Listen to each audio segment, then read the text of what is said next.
Okay. Robin Williams may be the funniest man in movies, but he shows a darker side in Danny DeVito's movie Death to Smoochy. The new comedy got its world premiere at the Comedy Arts Festival in Aspen, Colorado.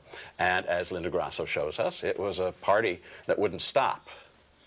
Hooray! Hello. Danny DeVito and his stars Robin Williams and Edward Norton were all smiles at Thursday night's premiere party, but Death to Smoochy can be vicious. Hello, New Jersey! Hi, you. I load you!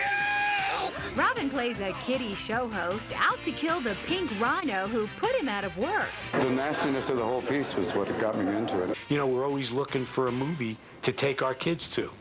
This ain't it. This is a man with a very dark side. Robin had no problem researching his role. Oh, hang out with kid show hosts? What, go to bars and look for Teletubbies? Those are hard bars to get into, the plush bars. And what is your name?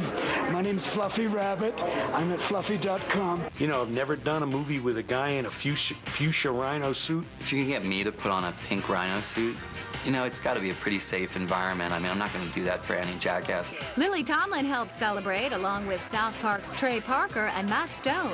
All the hookers and blower here. We'll be right back. That's nice. Robin says he'll continue exploring the dark side. We're hoping to do Hannibal Lecter on ice with Tonya Harding after she finishes with Amy Fisher. Death to Smoochy opens later this month. I'm Linda Grasso for E! News. How sweet it is! Hollywood heavyweight Mel Gibson goes to battle